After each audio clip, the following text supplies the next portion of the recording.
And we're back here on the GSMC Baseball Podcast, bringing you our third segment, which is going to be talking about top Braves prospect Hurston Waldrep getting called up by the Atlanta Braves and just the overall impact he is going to have on this Braves team. So let's get into it. So now over the weekend, it was confirmed that Hurston Waldrep would be called up by the Atlanta Braves and would be making a start. That start did already happen as it happened over the weekend, so we'll be, of course, mentioning that and talking about how he did do over there. So, yeah, let's get over it. So, quickly, on Sunday, he did play the Washington Nationals for his first MLB start, and he did go 3 2/3 innings, giving up 4 hits, 7 earned runs, 4 walks, a strikeout, and a home run. So, he now has an ERA of 17.18. Of course, it's one start. You're not going to take it fully into consideration in his career. I mean, it's his first MLB start. Now, maybe he should have done a little bit better against one of the worst teams in baseball in the Nationals, but again, it's his first start. I'm not exactly going to be judging his entire career off it. So, was it unfortunate? Yes, I'm sure that they'd like it to be better. I'm sure Waldrep would like to be better, but it is what it is.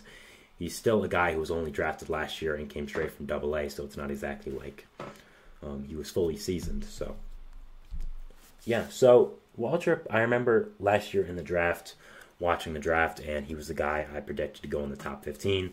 And once he kept falling down and kept falling down, I thought it was very obvious that the Braves would take him. It just made too much sense.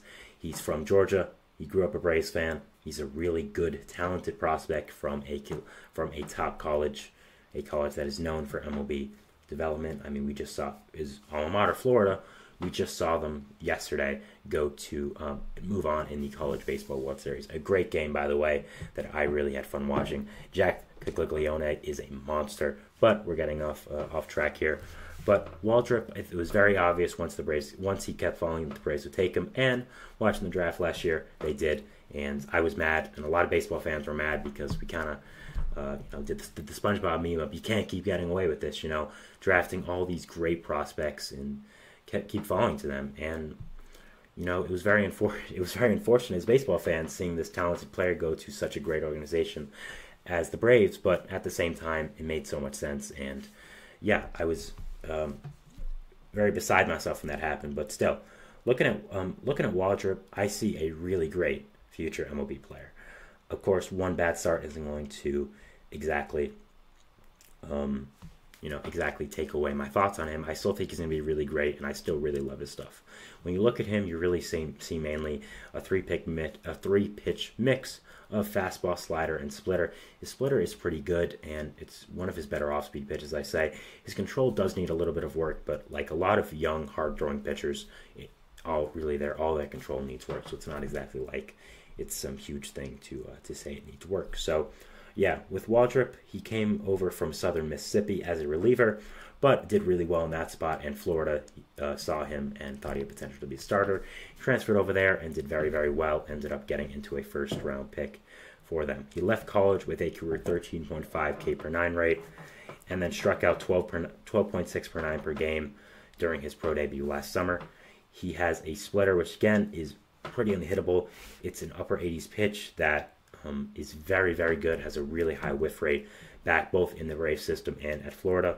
So that's really great. Again, his fastball, he throws it very well with a lot of velocity, but also, again, it does need some control work. But again, as I said before, I said it about him, said about some other pitchers on the show as well. A young pitcher with a very good fastball is going to have control issues. It's not something new to just say that they are. So it's not really something that I take a lot of stock into and take a lot of consideration into. So, yeah, overall, I love his delivery. I think it's very smooth and good.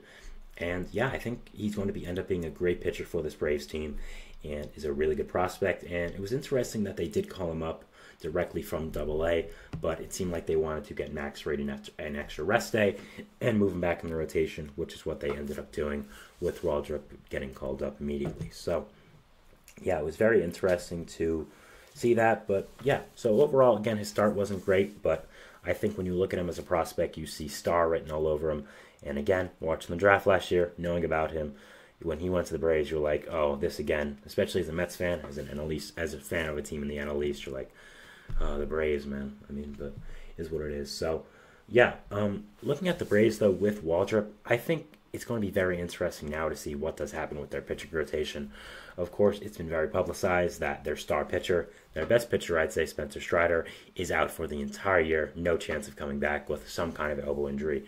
A little less than Tommy John, but still, again, out for the entire year, no doubt about that. So you, of course, still have a decent rotation. You have Spencer. You, of course, have Max Fried, who is the ace now. You have Chris Sale, who's had a good season. Renato Lopez has had a good season. But after that, it's kind of iffy, and just some depth pieces who aren't the best and are, again, kind of just meh. So calling up Waldrep, I think, is just a way for them to solidify that rotation more. Sorry about that. And just get more depth within it. And I think it was a good move to be able to do that. Was a little strange calling him up straight from Double-A. I thought he could have used a little more seasoning, especially getting drafted just last year. But if they thought he was ready, I'm not gonna really argue with them. It's the Braves, and they know what they're doing. So, yeah. But looking at this rotation again, Chris Sale will probably end up regressing at some point. He'll probably get hurt at some point because of just his history and how old he is. Renato Lopez, I think, will end up being a solid starting pitcher for the Braves, but I don't think he's going to continue to do this well. So really, if you're going into a playoff series against a good team, and at this point, I don't know how likely it is you're going to win that division, so you're going to have to go on the road. You're going to have to be a 4 or 5 seed. And, how likely is it that after Max Fried, you feel confident in your rotation? I don't know.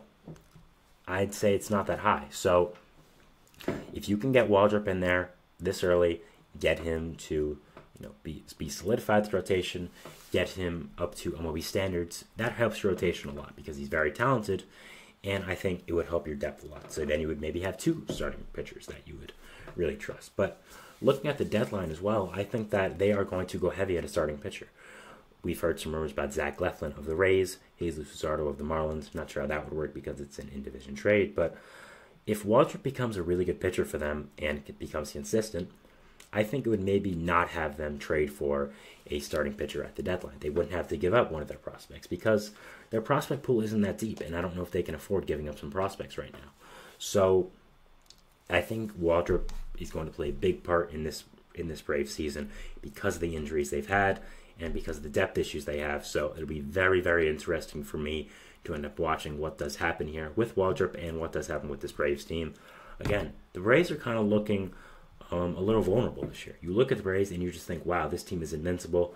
What can't this team do with all the ways they've won with all the dominant ways they've won the division over the past few years, the dominant offensive core they've had for the past few years.